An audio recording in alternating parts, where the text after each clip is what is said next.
Hello everyone, welcome to my channel. Today we'll be learning the world's easiest melt in your mouth butter cookies. Let's get baking. The very first ingredient, of course, as the name suggests, we will be taking butter. Here we will be using the unsalted butter and also making sure it is at room temperature, which is not too liquidy and not too hard either.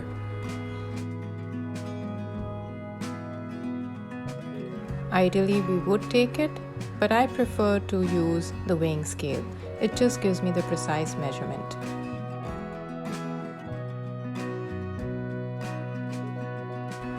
Next, we will be taking in the icing sugar. Now here I'm using the 1/4 cup, but a little bit less than the 1/4 cup. So we need 25 grams.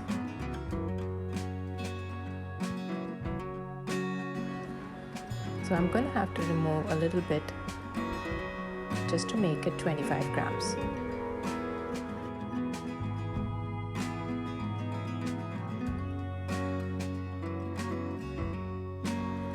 Next, we will be taking in the all-purpose flour, which is also known as maida. Here I'm taking 3 measuring cups and spoons. So first is the 1/2 cup leveled up.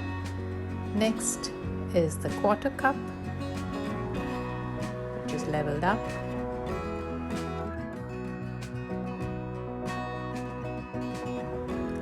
And third, we will be taking 1 tablespoon. Now putting it all together, the total weight ideally should be 110 grams. Next, we will be taking the cornstarch.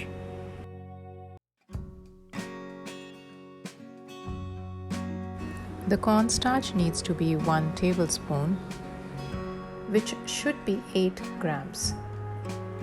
Now here sometimes the tablespoon may not weigh the exact 8 grams, and that's why it's ideal to use a weighing scale for your ingredients.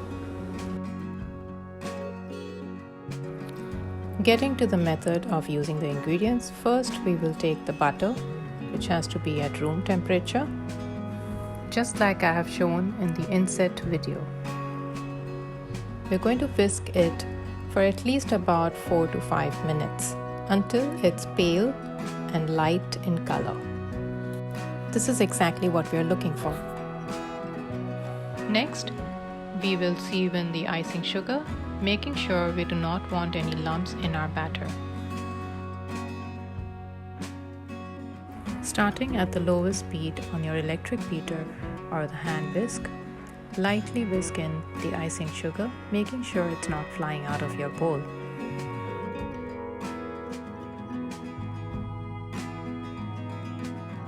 Using your spatula, you need to scrape the sides of the bowl, making sure we incorporate all the sugar into the butter. Whisking it for a minimum of 3 minutes.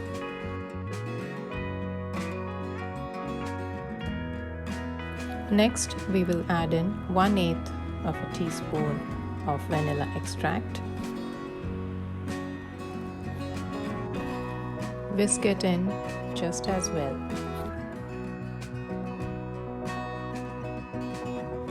Next, we will sieve the all-purpose flour and the corn flour together into the bowl of butter and sugar mixture. Using the spatula, incorporate the flour lightly into the butter mixture.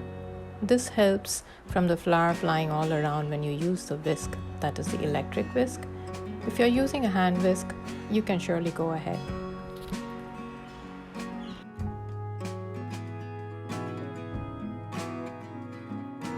In the end, after you're done whisking, make sure you get all the batter out of the whisk blades.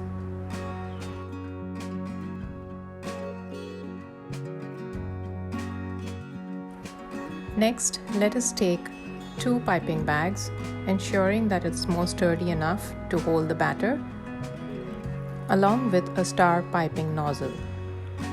Now using 1 piping bag, we will insert the piping nozzle, keep that aside, And then we will take the second piping bag, and keeping it closed, we are going to put the batter in.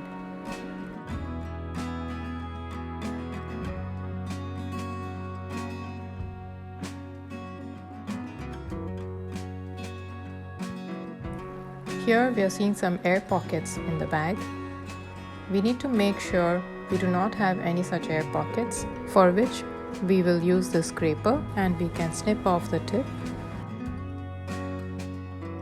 just to push the batter towards the end point. Alternatively, you can also use your hands.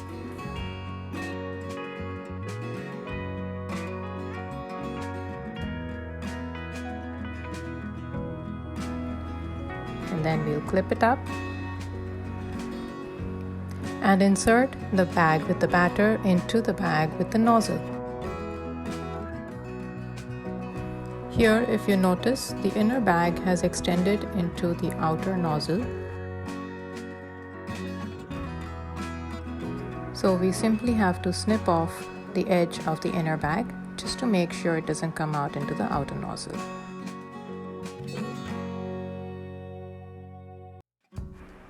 Next, we will bring in our tray on which we are going to bake our cookies. But before that, let me give you an important pointer here. The baking tray made of aluminium would not be advisable to be used as a direct material for baking.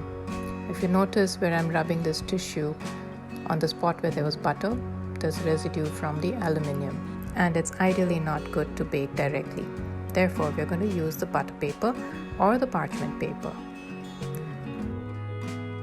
Now we shall take our piping bag, hold it upright in a vertical position, starting from the center and swirling out. We will make a rosette, just as I've shown. The faster you work, the smoother the swirls.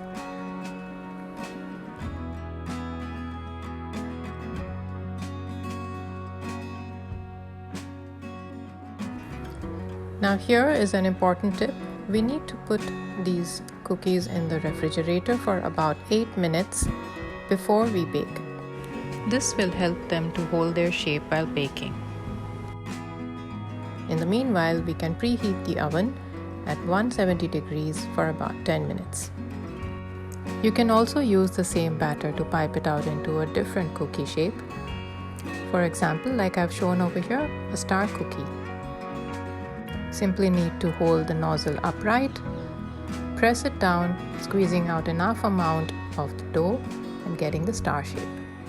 Bake the cookies after refrigeration at 170 degrees Celsius for 15 minutes for the swirl cookies, and the star cookies will take half the time as they are smaller. Our cookies are ready and out of the oven. They look simply delicious. Now the best way to gauge whether the cookies are done is the edges. You'll notice that they are slightly pinkish brown. Some like to have their cookies pale in color, but I prefer it light brown on the edges. That just makes it even more crispy. The best part about these cookies is when they are freshly baked and the snap that you get to hear when you break them, just like this.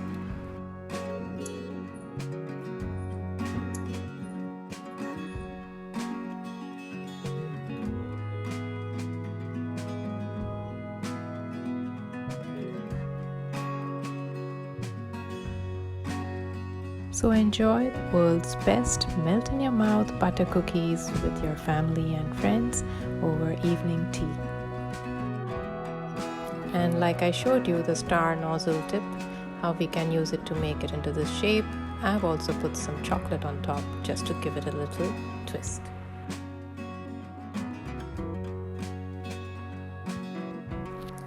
I have also made these sandwich cookies, which are called Viennese Whirls, with some buttercream and fresh blueberry compote between the two cookies, and they are perfectly decadent for a tea party. If you'd like me to show you how to make these Viennese Whirls, do let me know in the comments below, and I'll definitely have it up on the videos. I hope you enjoyed this video just as much as I did making it for y'all. And if you did like it, please click on the like button and subscribe to my channel. Thank you so much.